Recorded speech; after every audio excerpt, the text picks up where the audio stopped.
Ce podcast vous est présenté par Audible.fr. Vous aimez les podcasts ? Vous allez adorer les livres audio. Téléchargez-les et écoutez-les sur votre smartphone.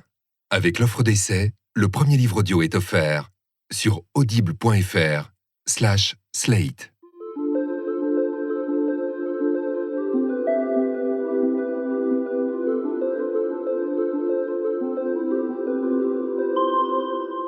Je me souviens d'avoir vu, il y a une quinzaine d'années, une interview de Nolwenn Leroy.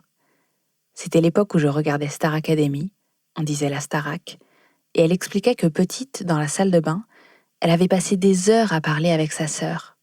Et soudainement, je me rendais compte que je n'étais pas seule à passer un tiers de ma vie entre la baignoire et le lavabo, avec la mienne. Que ces discussions si intimes, sur nos ventres, nos visages, nos futurs, nos angoisses, qui rythmait le lent brossage de dents, ce n'était pas juste nous. Que cette intimité, cet amour infini, ce lien indéfectible, même après des centaines de disputes, tant de vexations, de désaccords et de morsures à la cuisse, c'était la sororité. Que c'était un lien dans d'autres familles. Et je me suis mise à penser aux enfants uniques. Quand je suis tombée amoureuse d'un garçon qu'il était, je lui ai demandé « Ça t'a manqué, toi, d'avoir des frères et sœurs ?»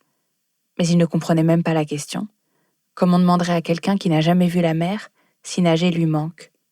Vous écoutez Transfert, un podcast de Slate.fr produit par Louis Média. Et aujourd'hui, voici l'histoire d'Anaïs, au micro de Judith Chetrit.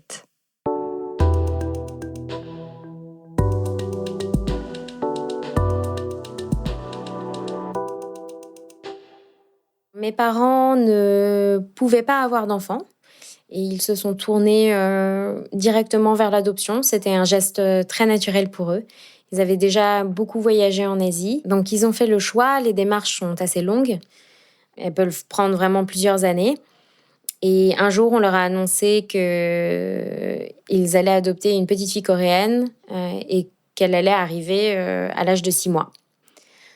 Quand je suis arrivée en France, je suis arrivée avec un dossier d'adoption qui racontait l'histoire et pourquoi j'avais été adoptée. Et c'est quelque chose que mes parents ne m'ont jamais caché, ils m'ont toujours expliqué pourquoi, on a toujours lu l'histoire ensemble. 2 amis s'étaient rencontrés dans la file d'attente d'un film au cinéma. Ils s'étaient rencontrés, étaient tombés amoureux et n'étaient évidemment pas mariés puisqu'ils étaient encore étudiants. Ma mère biologique est tombée enceinte. À cette époque-ci, en Corée, être une femme célibataire, non mariée, avec un enfant étant très compliqué au regard de la société. Elle avait décidé de garder l'enfant et de donner naissance à l'enfant, mais elle ne pouvait pas me garder et assumer le rôle de parent. Le fait d'être fille unique et d'être adoptée peut être un peu difficile puisque, en effet, j'ai une famille où j'ai 3 cousins d'un côté et pas 2 cousins de l'autre. Donc pas une grande famille avec des enfants du même âge que j'aurais pu assimiler comme des frères et sœurs. J'avais aucune autre présence féminine de mon âge à part mes amis proches à l'école. C'est vrai que en étant petite, je pouvais avoir cette sensation d'être seule. Je pouvais me sentir seule. Je ressentais un manque qui était inexplicable et qu'aucun ami pouvait combler. Beaucoup d'enfants ont des amis imaginaires, mais alors une amie imaginaire que j'appelais Anne, parce que j'avais pas trop de créativité sur les prénoms, qui aurait sensiblement le même âge, mais c'était pas trop possible. Donc j'imaginais plutôt une sœur. Elle était tout le temps là. On pouvait être avec des amis, je leur disais « Ah bah elle est là, attention, elle veut jouer avec nous » Et elle pouvait être juste à mes côtés en train de marcher, en train de jouer, en train de regarder ce qu'on faisait. C'était une présence réconfortante. Donc après mon baccalauréat en France, j'ai poursuivi mes études d'art. Je me suis orientée vers l'art et j'ai fait une première école à Paris. Puis j'ai décidé de continuer mes études pour apprendre le stylisme à Londres. Je passe plusieurs années à Londres et j'arrive dans ma dernière année de diplôme en décembre où je m'apprête à rentrer en France pour les vacances de Noël. Et à ce moment-là, je reçois une notification Facebook d'un ami qui a posté un screenshot de ma tête sur une vidéo YouTube, apparemment. Je re-regarde, je rentre chez moi, je re-regarde qu'est-ce que c'est que cette vidéo de quelqu'un qui poste des choses sur moi où je suis absolument pas au courant sur YouTube. Et évidemment, je m'aperçois que ce n'est pas moi. C'est quelqu'un qui me ressemble très, très, très, très fortement. C'est une vidéo américaine, un sketch réalisé par qui met en scène Kev Jumba. Kev Jumba étant le Norman, on va dire le Norman fait des vidéos californien. Et dans cette vidéo, qui s'appelle High School Virgin, il raconte une histoire avec cette jeune fille donc, qui me ressemble comme deux gouttes d'eau, ou à qui je ressemble comme deux gouttes d'eau, qui est américaine, et je n'en sais pas plus. J'avais jamais eu ce ressenti j'avais jamais vu quelqu'un qui me ressemblait, à qui je ressemblais autant. Pour penser que c'est moi sur juste une seconde de vidéo, c'était un sentiment très très étonnant et très fort. On ne sait pas comment s'appelle cette fille, quel âge elle a, d'où elle vient, mis à part le fait qu'elle soit américaine. On fait des recherches évidemment avec plusieurs amis, alors on est plusieurs à explorer le web, toujours rien. On laisse les choses telles qu'elles sont avec plein de questions derrière. À la fois, on s'en amuse, ça devient une blague. On se dit « Ah tiens, c'est quand même curieux ». On s'amuse à prendre des photos pour voir si on se ressemble vraiment ou pas. En même temps, je commence à chercher, c'est quelque chose qui me travaille énormément. Donc, je mets tout en place pour essayer de trouver qui est cette personne. Et forcément, je m'imagine des scénarios. Je me dis que j'étais jamais tombée sur quelqu'un qui me ressemblait autant. Je me dis que ça peut être quelqu'un... Alors à ce moment-là, est-ce que c'est quelqu'un de ma famille biologique? Est-ce que c'est une cousine? Est-ce que c'est une petite cousine? Est-ce que c'est une demi-sœur? Je rentre à Paris, je montre les photomontages avec lesquels on s'est amusé à mes parents, qui me disent qu'en effet, ah bah tiens, c'est rigolo, ah oui, vous ressemblez vraiment beaucoup, elle a l'air un peu plus bronzée, on se pose pas plus de questions, et tant mieux, puisque d'ailleurs, on n'a pas beaucoup de réponses à côté. Noël, les fêtes de fin d'année se passent très bien, je rentre à Londres, et puis en février 2013, toujours avec ce très bon ami Kelsang, il me dit, au détour d'une conversation dans le bus, en m'accompagnant à l'école, il me dit avoir revu cette jeune fille dans une bande-annonce sur YouTube. Et en effet, je revois la jeune fille qui, pourtant, cette fois-ci, on se ressemblait beaucoup moins. Je me dis que là, je peux trouver probablement son nom ou plus d'informations. Je regarde sur IMDb, qui est le Allociné américain. Je vois en effet dans la liste de casting qu'il y a une Asian girl qui s'appelle Samantha Futterman. Donc je clique sur Samantha Futterman. Je vois qu'elle est née le 19 novembre 1987 et qu'elle est de nationalité américaine. Donc là, je me dis que je deviens complètement zinzin, que j'ai mal lu. Donc je rafraîchis la page pour être bien sûr quand même que je perds pas complètement la boule. Et non, elle est toujours née le 19 novembre 1987. Je commence à tomber sous état de choc.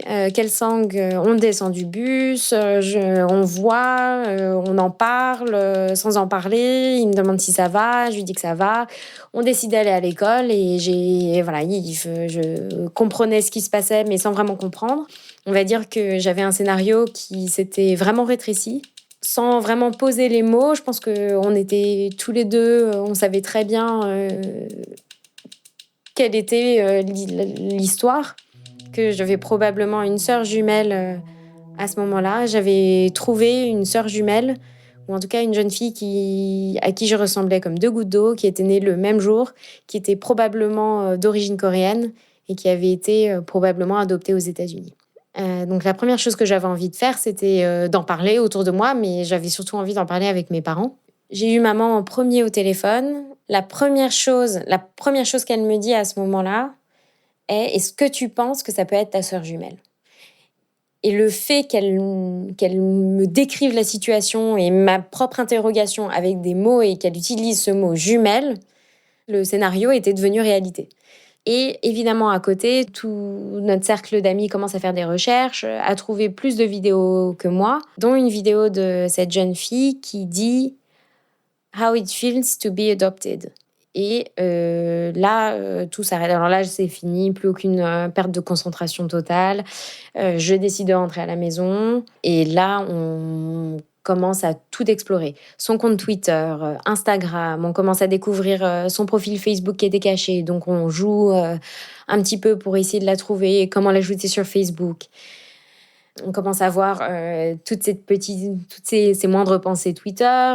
On commence à découvrir des images d'un voyage qu'elle a fait en Corée il y a plus de 6 mois. On découvre qu'elle est née à Busan, qu'elle a découvert la ville de Busan et donc qu'elle n'est pas née à Séoul, exactement comme moi. À ce moment-là, je suis tellement excitée et j'ai tellement envie d'en découvrir plus sur cette jeune fille. La seule façon d'en découvrir plus, c'est de lui parler en direct. Mais est-ce que la personne en direct, maintenant, si je me mets à sa place, est-ce qu'elle aura envie de me parler? Est-ce qu'elle sait? Est-ce qu'elle est au courant? Est-ce que ça va l'intéresser? Est-ce qu'elle va avoir peur? Est-ce que ça va lui faire de la peine? Est-ce que ça va me faire de la peine? Que voilà, il y a tellement de facteurs à prendre en compte avec une personne qui me semble de plus en plus familière puisque je commence à découvrir des parties de sa personnalité grâce aux réseaux sociaux, des parties de sa vie. Voilà, on est le soir, on a dîné, quelques verres de vin après, on se dit que il faut vraiment qu'on lui envoie ce message. Je pense qu'il n'y a pas d'autre solution, il faut qu'on prenne contact avec elle. Ça se trouve, on se trompe complètement, c'est un sosie, ça arrive, voilà. On réfléchit surtout au ton du message. Il faut que ce soit à la fois familier, sans être trop intrusif dès le départ. Compliqué quand même de trouver le bon ton. Donc j'alterne entre... Je lui raconte un peu ce qui vient de se passer, comment on a fait sa découverte. Je lui dis mon ressenti, que voilà, on se ressemble. La ressemblance physique est très étrange, qu'on se ressemble vraiment, que j'ai jamais ressenti ça avec personne d'autre. Je lui écris qu'on a vu ses vidéos pour essayer de l'amener à ce sujet que voilà, j'ai été également adoptée, mais en France, qu'on est né exactement à la même date, la même année, et qu'on se ressemble comme 2 gouttes d'eau.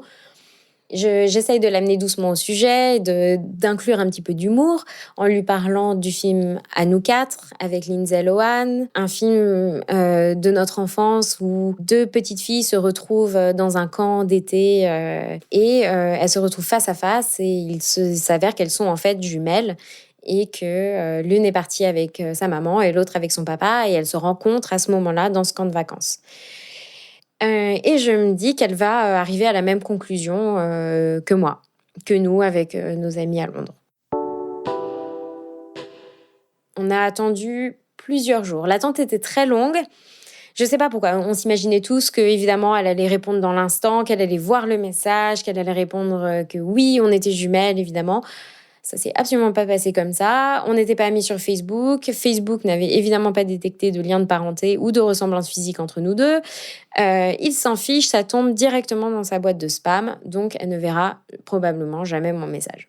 Et un ami décide de lui envoyer un tweet en lui disant de regarder si elle avait bien vérifié sa boîte spam sur Facebook. 3 jours après, Sam finit par voir ce message Twitter, à y répondre, en disant que non, elle n'a pas vu de message, mais elle a bien vu ma demande d'amis.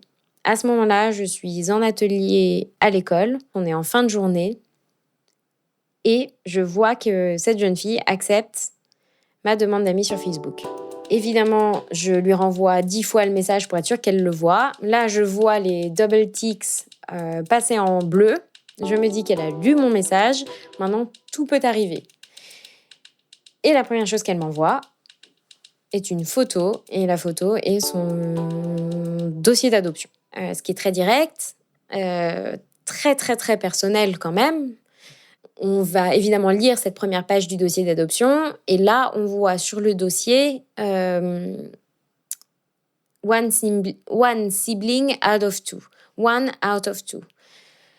Donc, on se dit qu'on est 2 enfants à ce moment-là, que c'était bien ça, qu'il y avait elle, c'est le premier enfant et que je suis le deuxième. Bon, après, il s'est avéré que c'était pas du tout de ça dont le dossier parlait. C'était en fait juste pour dire que la maman biologique de Samantha était issue d'une famille de 2. Donc, on s'est complètement trompé sur le sujet. On a lu beaucoup trop vite. Mais pourtant, il y avait ce ressenti où elle vient de partager son dossier d'adoption avec moi. C'est évident qu'on est liés. Alors, dans son dossier d'adoption était noté qu'elle avait découvert seulement 6 mois avant qu'on se parle qu'elle avait une grande sœur. Donc, je pense les 6 derniers mois, elle a fait grandir cette idée intérieure qu'elle avait une sœur. Elle avait quelqu'un d'autre de sa famille biologique qui était là dans le monde, en effet.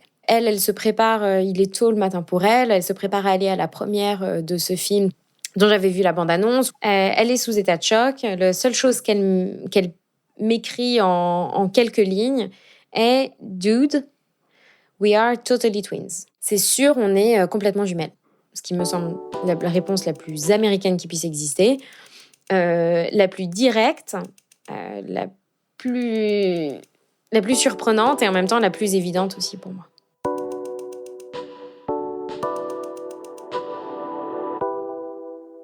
Voilà, elle va à sa première, je rentre à la maison et au fur et à mesure, voilà, on va commencer à engager la conversation. On va commencer à aller à la rencontre l'une de l'autre, savoir quelles sont nos vies respectives. Elle a été adoptée à l'âge de 4 mois aux États-Unis, dans le New Jersey. Elle a grandi dans le New Jersey et elle a fait son lycée à New York. Elle a choisi de devenir actrice. Donc, elle fait toutes ses études elle fait ses études à Boston. Et là, elle vient d'arriver à Los Angeles pour essayer d'être actrice. Elle est également serveuse dans un restaurant à Los Angeles, à Beverly Hills. Voilà, le cliché de l'actrice américaine. De mon côté, je lui raconte que je suis à Londres, étudiante en mode, que j'ai été adoptée à Paris. Je n'ai pas de frères et sœurs. Elle a 2 frères qui sont les 2 premiers enfants biologiques de ses parents. Elle a un demi-frère qui est plus grand. À la fois, j'ai l'impression on a l'impression qu'on peut se connaître, qu'on est jumelles, mais en même temps, on se connaît pas. On se connaît ni d'Ève ni d'Adam. On apprend à se découvrir. Il y a un peu cette peur de se parler, de s'affronter. Alors, pas physiquement, mais avec Skype, la première fois, entendre une voix la première fois, c'est intimidant. Donc, on commence par s'écrire. C'est déjà une bonne étape.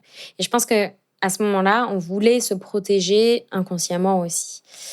Donc, on commence à se parler, à s'écrire. Et puis, on décide, une semaine après, de passer à l'étape supérieure et de se skyper. On organise une conversation Skype qui n'est pas facile puisqu'elle est à Los Angeles avec le décalage horaire. Je fais mes études, elle travaille. On fixe rendez-vous, on se voit plus ou moins pixelisé, on commence à se parler. On a l'impression d'avoir la même intonation de voix. C'est drôle, c'est curieux. On se ressemble, mais on se ressemble pas. On sait pas trop de quel côté de l'écran regarder. On est pile poil à côte. Je découvre qu'elle a un accent en effet super américain. Elle me trouve super européenne, avec un mélange d'accent français et anglais. Voilà, on éclate de rire. Même à travers un écran, on commence à voir qu'on a des mimiques qui commencent à être similaires. C'est indescriptible, c'est des mouvements que je pense savoir faire, que je pense faire, ou j'ai l'impression de le ressentir presque sur mon visage, puisque elle le fait devant moi. Comme des meilleurs amis qui se connaissent depuis très longtemps, ou des frères et sœurs, et savent exactement ce que signifie ce petit tic sur le visage, un petit rictus ou un silence. Et là, c'est exactement similaire avec Sam. Et pourtant, on se connaît depuis très peu de temps. À partir du moment où on s'est parlé sur Skype, on a établi ce contact, on commence à rentrer dans quelque chose, une relation qui commence à être presque sentimentale. Je pense qu'à partir du moment où on voit la personne, on arrive à lire sur son visage, on voit ses expressions, pas comme dans un vulgaire message écrit. On ne peut pas forcément ressentir la personnalité. Là, on est face à face avec nos 2 personnalités. On se raconte des millions de choses. Je me souviens absolument plus aujourd'hui ce qu'on s'est dit, mais je sais qu'on s'est parlé pendant des heures et que je me suis pas ennuyée une seule seconde. On passe d'un sujet à un autre. On passe de « Est-ce qu'il fait beau à Los Angeles ?»« Ah, c'est drôle. Qu'est-ce que tu fais ?» Et là, qu'est-ce que tu fais ? Et là, c'est ton appartement. Est-ce que tu as des colocs ? On parle de tout et de rien. D'une certaine façon, comme avec des amis qu'on n'a pas vus depuis très longtemps, où on ne se souvient pas exactement ce qu'on vient de se raconter. On a besoin d'un long moment pour se raconter. Et en même temps, on se souvient absolument pas de ce qu'on vient de se dire. Juste avant qu'on se Skype, elle me demande si ça me dérange qu'elle enregistre la conversation sur son ordinateur, puisqu'elle aimerait beaucoup le partager avec ses parents également.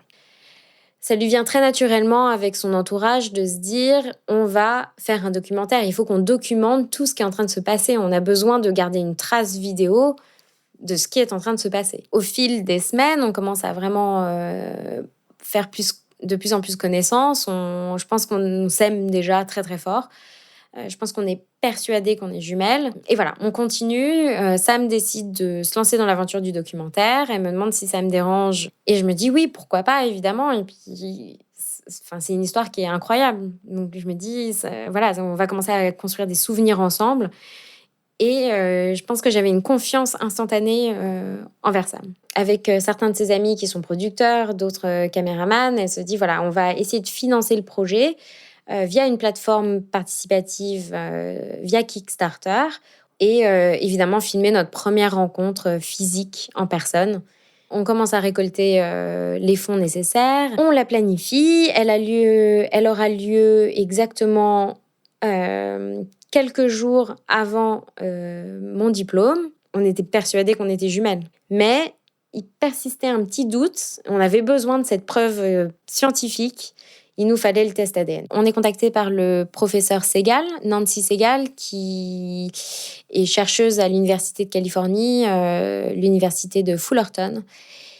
Elle a toujours étudié les jumeaux. Un de ses sujets de recherche est les jumeaux séparés à la naissance. Sur ces questionnements, le docteur Segal, qui avait déjà une petite idée en tête et fait d'autres recherches, avait posé une question très spécifique à Sam, de m'écrire et me demander quelle était la nourriture ou l'aliment que je détestais le plus, ou que j'adorais le plus. Et j'ai horreur des carottes cuites. Et Sam a horreur des carottes cuites. Il y a certains facteurs génétiques, comme le goût, qui peuvent rentrer en jeu.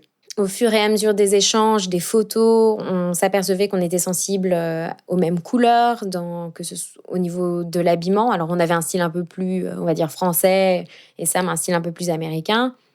Mais on découvrait des choses en permanence. Et je pense qu'on était très focalisés au départ sur nos ressemblances. On voulait prouver qu'on était identiques.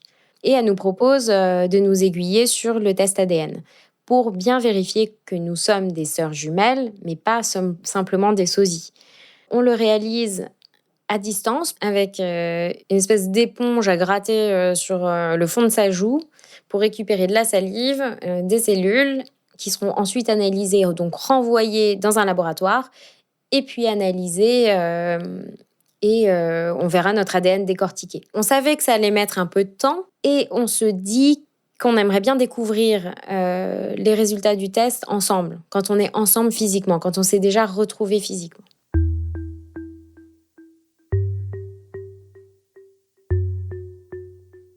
Sam prend ses affaires, elle vient avec ses amis. Mes parents seront présents, ses parents seront présents, ses 2 frères partent en avion. On va tous se retrouver à Londres en juin. Je vais chercher mes parents à l'Eurostar, à King's Cross. Je les récupère et on se dirige là-bas. Et on arrive devant le Airbnb. Je suis avec maman et une très bonne amie. Sam est là-bas avec ses amis, avec mes amis. Et voilà, il va falloir qu'on se rencontre. Et là, je sais qu'elle est là, en haut.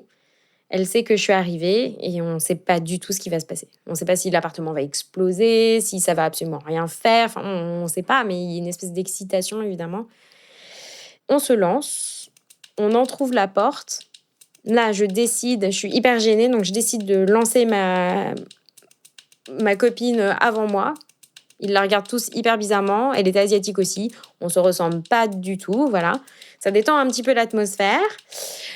Je fais un pas dans l'appartement, mais je veux pas approcher plus. Je la vois, elle est là, elle est assise sur un éléphant, un gros éléphant doré. Elle est assise sur un éléphant. C'est pas du tout l'endroit que j'aurais choisi pour attendre ma sœur jumelle, mais ok. Je sais pas à quoi je m'attendais. Je m'imaginais à me lancer à courir vers elle, à pleurer, à rire. Il se passe absolument rien. Moi, je suis complètement bloquée. Je suis figée à l'entrée. J'ai fait un pas dans l'appartement, mais j'en ferai pas un de plus. Je m'approche progressivement. On est comme des aimants qui se repoussent mais qui s'attirent, on sent qu'il y a une force. Je décide d'établir contact avec cette personne qui apparemment est aussi gênée que moi, je la touche avec mon doigt et elle explose de rire. Voilà, on explose de rire, elle me fait exploser de rire parce que je ne sais pas comment me comporter, elle non plus, donc ça nous fait encore plus rire. En plus, on a le même rire, alors ça nous fait encore plus rire, tout le monde rigole, tout le monde est hyper mal à l'aise de la situation et en même temps super excité de la situation. On a mis du temps quand même à ce que la gêne se dissipe. Il faut qu'on apprenne à être dans le même environnement physique. On a besoin d'être dans la même dimension. On décide d'aller déjeuner ensemble. Là, on commence à s'habituer. On passe devant des vitres dans la rue. On passe devant des miroirs. On commence à se rendre compte qu'on est côte à côte, qu'on se ressemble, mais qu'on n'est pas la même personne, qu'on est bien deux. Et ça commence à venir. Au fur et à mesure de l'après-midi, on déjeune, on rentre dans le Airbnb. Et là, on ne sait pas pourquoi. Quand je vis une émotion forte, j'ai besoin de faire une sieste. J'ai besoin de dormir. Elle aussi. D'un coup, on a besoin d'aller faire une sieste. Et on décide de dormir dans le même lit. Et à partir de ce moment-là, ça va mieux. Je pense qu'il y a déjà... on s'est habitué l'une à l'autre. On se dit que c'est réel, que c'est vraiment en train d'arriver. On part à la découverte de Londres avec nos familles, nos amis. On rencontre ses parents, elle rencontre mes parents. Et on attendait quand même les résultats du test ADN aussi. Et c'était un moment qu'on allait vivre tous ensemble. On attend l'appel du docteur Segal. Elle nous dit « Regardez-vous et tournez-vous toutes les deux vers votre sœur jumelle. » Nous sommes sœurs jumelles, c'est prouvé scientifiquement. Et il n'y a plus de doute. Sur ces 16 marqueurs, le test a prouvé que nous avions les 16 mêmes marqueurs. C'est le rêve d'un enfant adopté d'une certaine façon, de se dire qu'il y a quelqu'un d'autre, de se rattacher à un être physique, de savoir d'où on vient, de se projeter et pouvoir imaginer qu'on a une famille biologique. Là, c'est toujours important de savoir d'où on vient. Juste avant que Samantha parte de Londres, on décide de se revoir rapidement à Los Angeles. Et à la fin de mon diplôme et jusqu'au résultat, j'avais un petit moment. Et donc, je décide de prendre des billets et d'aller passer 2 semaines avec elle à Los Angeles pour découvrir sa vie là-bas, son environnement, ses amis. Et en profiter également pour faire quelques tests cognitifs avec le docteur Segal un peu plus poussé. Assez proche de tests de QI, finalement, des tests aussi de motricité. C'est toujours très intéressant d'un point de vue scientifique de voir en effet comment 2 personnes avec le même patrimoine génétique peuvent être hyper similaires ou complètement différentes en fonction de l'environnement dans lequel on évolue. La question de qu'est-ce qui est naturel, qu'est-ce qui est acquis, on est très très similaires. C'était assez troublant de voir justement la part d'inné qui existe chez nous. On va évidemment avoir quelques différences. Par exemple, Sam avait une mémoire nettement meilleure que la mienne. Elle est actrice, alors forcément, elle retient mieux les choses. J'ai une meilleure perception dans l'espace, justement due au modélisme, au dessin, etc. On a des personnalités assez similaires, malgré mon niveau d'anxiété très, très poussé. Et pour Sam, un côté extraverti bien plus développé. C'est peut-être à ce moment-là qu'on commence à voir nos différences, qu'elles nous apparaissent claires. Dans notre processus d'apprendre à se connaître, alors forcément, on se rencontre physiquement. Ensuite, on commence à aller plutôt en arrière pour essayer de comprendre nos vies passées, qui on est vraiment. Et ça nous ramène forcément à la Corée et notre histoire, là où on est né, et notre famille biologique. Et ce besoin d'avoir des réponses, de trouver des réponses, pourquoi on a été séparés à la naissance. Et c'est important pour nous de retourner en Corée du Sud ensemble. Et à ce moment-là, a lieu un rassemblement de Coréens adoptés qui a lieu tous les 3 ans. C'est un rassemblement mondial. Et à Séoul, c'est vrai que c'était vraiment intéressant de voir tous ces Coréens adoptés avec chacun leur culture. Voilà, de partager nos différentes expériences, de partager les visions de l'adoption dans chaque pays. C'était beaucoup d'émotions que je comprenais pas forcément non plus. On tournait le documentaire en même temps. Je pense que l'équipe voulait avoir aussi plus d'informations, des informations plus rapides que mes sentiments à ce moment. J'arrivais pas encore à faire la part des choses, je savais pas ce que je ressentais. J'allais rencontrer pour la première fois ma nourrice. mais je ne savais pas qui c'était. On était retourné au Holt Institute qui s'occupait des adoptions à l'époque. Et j'étais un petit peu perdue, je pense, là-bas. Et on continue de se poser des questions, de vouloir savoir pourquoi on a été séparés, si des personnes savent des choses qui ne peuvent pas nous communiquer. Et comme nous avons été adoptés à travers 2 agences différentes, une qui s'occupait que des États-Unis, l'autre que des autres pays. Voilà, on arrive, on va visiter les 2 organismes, ils nous disent des choses différentes. La raison de notre adoption ne concorde pas. Dans mon cas, c'était 2 jeunes étudiants qui n'étaient pas mariés et qui ne pouvaient pas avoir un enfant. Et pour Sam, c'était un couple qui avait déjà un enfant et qui ne pouvait pas assumer financièrement un second enfant. Et qui avait préféré donc la mettre en adoption pour qu'elle ait plus de chances par la suite.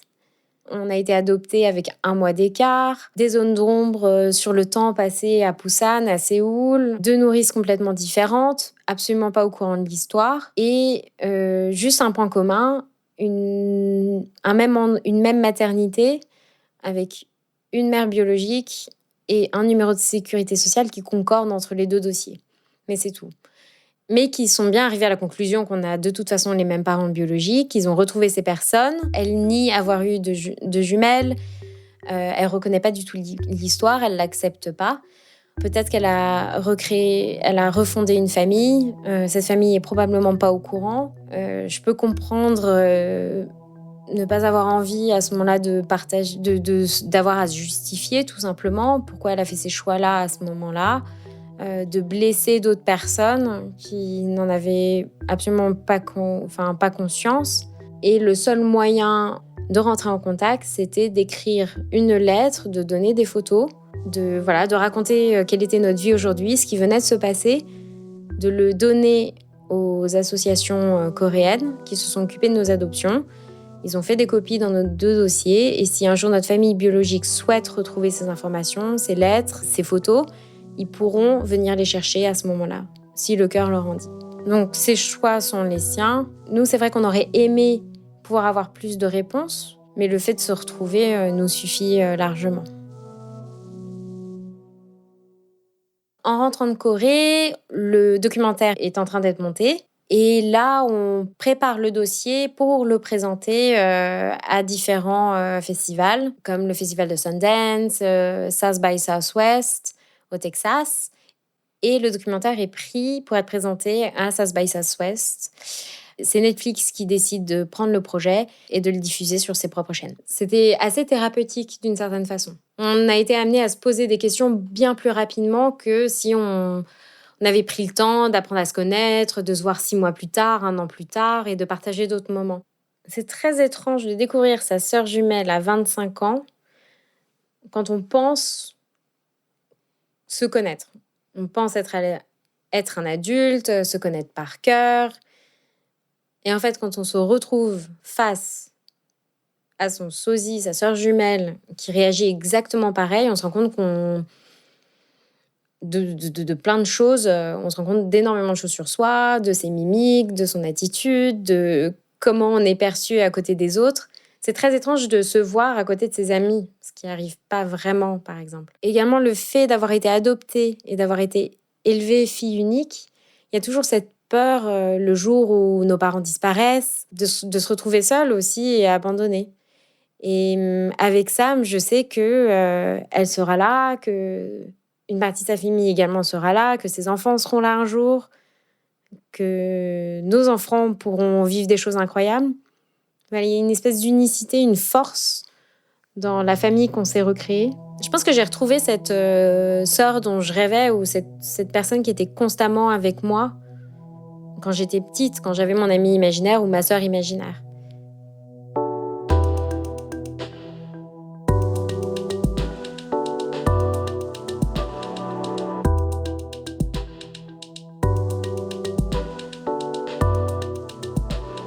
Cet épisode était signé Judith Chetrit.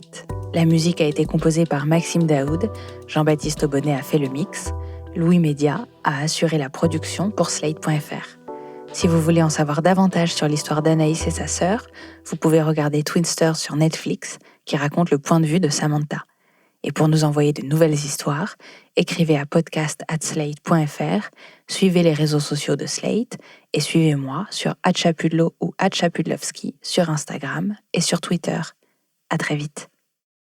Ce podcast vous a été présenté par audible.fr. Vous aimez les podcasts ? Vous allez adorer les livres audio. Téléchargez-les et écoutez-les sur votre smartphone. Avec l'offre d'essai, le premier livre audio est offert sur audible.fr/slate.